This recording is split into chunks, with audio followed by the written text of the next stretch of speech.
The higher you put it, the more teeth you got in the wood. Did I explain it properly? Does everybody understand? The silence is a good thing, actually. You're doing well. So then on a negative rake, yes. When would you have that scenario then? So a negative rake you would use on a slide miter or a radial arm saw. Okay. A negative rake is used a lot on non-ferrous metal blades, like a 10-inch blade if you're cutting aluminum, copper, brass, and plastics. Because if the tooth is on a radial arm, let's say the tooth is this way or this way, right? So if on a radial arm saw, if you're using a general purpose blade, it's got a 12-degree hook on it, every tooth will hit the wood this way. On a radial arm saw or on a slide miter, the tendency is that the blade's coming around, it wants to pick up the wood and throw it back the other way, right? Anybody ever got hit by a flying piece of wood? It's not smart, eh? Where'd you do that? Here? Oh, okay. Because if they did it here, they'd kick you out, eh? No, we don't. So it just makes for good stories here. That's all it does. So on a negative. So we said the further positive of center, the more aggressive the blade is. So the further back it is, the less aggressive it is. So now you can cut hard materials because it's actually hitting it on a shear, and it doesn't want to pick it up, right? It's actually pushing it back into the back of the fence, right? So you don't want that heavy material. If you cut an ABS plastic, or even if you're cutting aluminum, like we got blades that will slice through aluminum. I'll show you the recips. We can go through marine grade stainless steel in 12 seconds. Right? Firefighters are buying them like crazy to decapitate cars and rescues and stuff like that. We're doing one up in Barrie in a couple of weeks or something like that. But you don't want this thing to pick up and fly. So if you buy a machine, wherever you're buying a machine, the cheapest thing that they can cheapen out on is a blade. Do yourself a favor and buy a half-decent blade. Put it on, because you're getting a 32 tooth or a 24 tooth that has a very positive hook angle to it. You don't want that. Okay? You don't want that. Unless the blade is built with an end kickback shoulder on it, then you're okay, because it's got a kickback shoulder. But if it's not built, most of them won't be, because they're recycled Volkswagens, and you just stamp them on and put them up. It's a 99-cent blade. Swear to God. It's a 99-cent blade, okay? And people use it just to cut the crap up. That's all. My cable saw, I noticed when they shut it on. Yeah. That's your bushing. Yeah. So it's not loose, it just looks like it's just yeah, it does that. Yeah. Do we have one with that negative? I don't think so. That's about it. Here it is, here.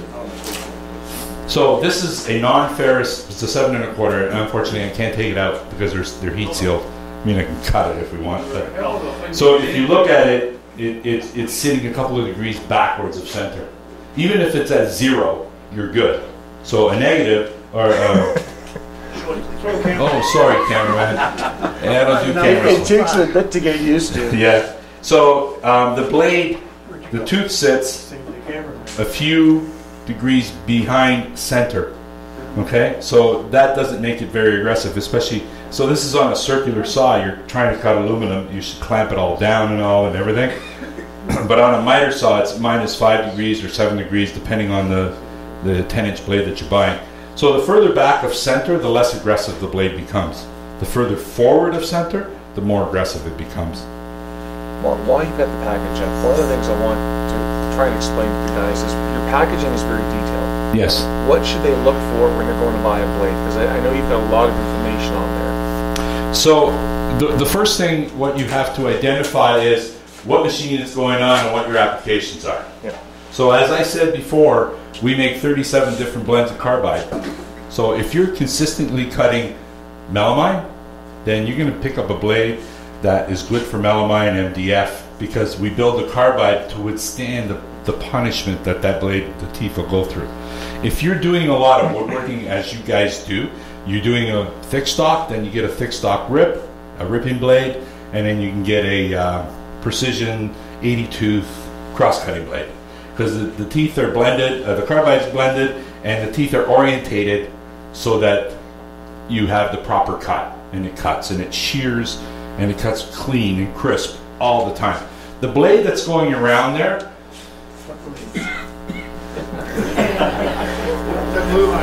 the blade that went around there.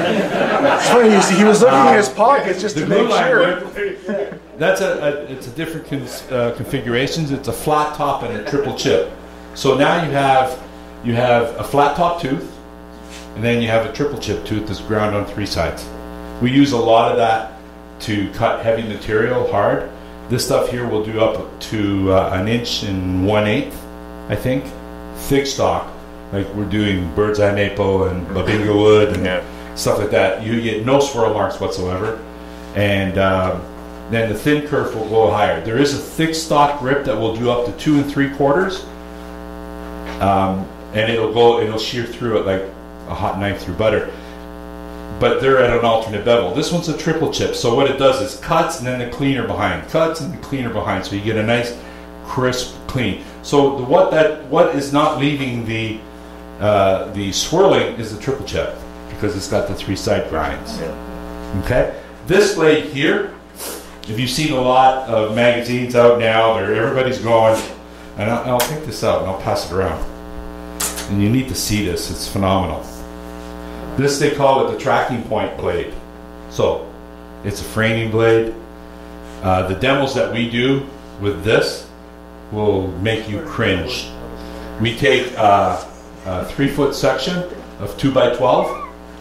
Am I not showing it right? I'm just watching the camera. So I'm gonna Don's make you go. trying to keep up with you. So this is and you can't see with the camera, but that's why I'm going to pass it around. We line up a piece of wood, 12-inch piece of wood, and we put in 3.5-inch lag bolts every 1.5 inches. Then we put a layer of sheet steel, then put a layer of shingles, and then another layer of sheet steel on top, and a piece of 1/4-inch plywood. Then we proceed to get our 7 1/4 saw, and we will rip through all these lag bolts. 16 feet. 16 feet, 32 feet. We've done up to 32 feet, and we haven't lost a tooth on the blade. The blade is not designed for cutting lag bolts, so don't take it home and go cut your neighbor's fence out. Okay, it's a construction blade. So if you catch a nail, it will do it. If you catch something else, it will do it. That's why I was saying you can plunge it through a roof and roofing nails and flashing and this, that, and the other. It will do it. Everybody's afraid of thin kerf blades. It's the way of the future. This thing on a 7 1/4 will save your battery life up to 65%. This will outlast any ordinary blade 10 to 1. Do the math. Even if you buy the cheapie, this is $16. We have our tool competitors pulling off their blades, putting that blade on to make their tools more powerful. So they're using for So a lot of the Skill branded have all these blades on them, and we're working with some of our other tool companies to put these on them. It adds value to the blade or to the machine. Of course it does. All right. Oh, sorry. You mentioned the blade there on non-ferrous. Ferrous and non-ferrous steel. What's the difference and why is it good with one blade and not another? Okay. So ferrous is non-metallic. Non-ferrous is non-metallic material. Copper, brass, aluminum. Right? And it also do ABS, PVC, acrylic, styrene, blah blah blah, all the plastics. So it does cut the plastics without melting. We make it in a 7 1/4, and we make it in a 10 and a 12, 12 and 96, and a 10 by 80. So then there is a ferrous battle blade. Okay, so from 5 3/8 to 7 1/4 is a carbide, triple chip, very similar to this one right here. That's a ferrous one, and it's usually they're around 0 degrees. It's still a triple chip tooth, right? We do that because the blend of the carbide, it's a very hard material to cut through, right? These ones, they say 6 times, we'd be lucky to get 2 sharpens out of it. So we don't even put it on here anymore, they just toss it. But it will last. So then from 8 up to 14, we have a new product called Zermatt. So it's a ceramic blended with nickel and carbide, and it's put on the blade. They're for low RPM saws, right? Oh, the 8 is good for a regular miter saw. So from 10, 12, and 14, we're selling them to the shipyards in Halifax because they're building the ships, and we're selling them to another guy who's decommissioning a ship, so they're cutting up all the metal. These are the only blades on the market that, if you guys have done any metal work, if you want to cut cast iron, you got to buy one blade. If you got to cut stainless and something else, you got to buy another blade. This will do both. Okay, this will do both, but also the piece of metal that you actually cut, you can pick it up with your hands and work. It does not retain any heat. All the heat goes into the blade. So what thickness of metal could you use? We're using the wall thickness that we tested it on was 3/8 So you could on take piping. We should take a piece of flat stock steel, 3/8, use that blade. It's a low RPM saw, though. It only runs at 1800 RPM. Okay, so that'd be like a chop saw. Yes, the one that you no. It is like a chop saw, not what you would buy traditionally in the store today. You wouldn't find any in any of the stores that you would shop. You got to go to a metal store or an industrial supplier that would have. You have to be specific. The blades are only built for 1900 RPM tops. The machines only run at around 15 tops. It's not something like a rigid chop saw that you buy at Home Depot or whatever that take the abrasive wheel. Yeah. Those ones run at 4500 RPM. You can't do that. You'll blow all the carbide off. The low RPM saws are built that way in order to do that. It's just like a drill bit, right? When you're drilling into steel, you use it at low speed, not high speed. So you're saying it's low RPM, so it's absorbing all the heat. It's low RPM. It's absorbing the heat plus the cooling mechanism that we have in the blade. The blade takes all the heat. You can pick up the stock with your hands. You don't need gloves. You don't need to dip it in water. You can just pick it up. So we do stainless, we do cast iron pipe. We do in about yay day. Okay, and it's fine. There's very, very minimal amount of spark. Yes. No. The Home Depot Lowe's doesn't sell them. No. Where would you get one? I've never heard of this. Markham Industrial. Okay. They're around here, I think, as well. It's in Pickering. Pickering, sorry. Busy Bee may have something. Good channel. But it's not something that you would buy in the box stores. Not at Lowe's. Those are 4,500 RPM. Those are strictly for that. I'm just looking at the time. If we get into the router, Right now. Any other questions on blades before we move on? Yes, sir.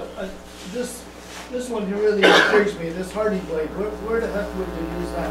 On hardy board. It's a cement board. Oh, cement. Okay. They use a lot of it out in the West Coast. It's a cementatious board. You people remember the big fires they had in the Okanagan Valley years ago. A lot of the houses were made out of plastic siding, vinyl siding. It just went whoosh. So they stopped using that. So we were licensed by Hardy for the blade, and so that's what we're doing. So that's a polycrystalline. It has carbide and diamond, right? So, and we also have a different one for doing pergo floors. Pergo floors is the nastiest piece of stuff you ever want to cut because nobody knows what's in it. So the surface on a pergo floor is aluminum oxide. The surface on a hardwood floor, and if you happen to ruin your blade on a pre-finished wooden floor, it's because the surface on it, on the finishing, has got aluminum oxide in it. Okay, it really is a killer on blades. So you're basically cutting through a layer of aluminum first. It's the film, right? Film's got aluminum in it, so we make them all. We make Hardy, we make Pergo, we make Trex for composite decking. So we've signed an agreement with all those folks. All right. Excuse me, Jim. Yes, sir. Do you manufacturing a We leave that to Bosch. So there's very fine lines where we step. We're the leaders in recips and cutting, that kind of stuff. We are coming out though fall. You didn't hear it from me? No, we're coming out with a line of blades for cutting steel, they're a diamond grit steel for grinders and circ saws. So it's a diamond rim. It's manufactured in the States, and it's for cutting steel. We say we leave it to Bosch because our parent company is Bosch. So we focus on blades, recips, router bits, And sandpaper. And sandpaper. That's our bread and butter. They don't touch it, and when they do, 99% of the time, it comes back to us. So we're specific. So we're yeah, Bosch purchased us about 8 years ago, and we operate totally independent. The European version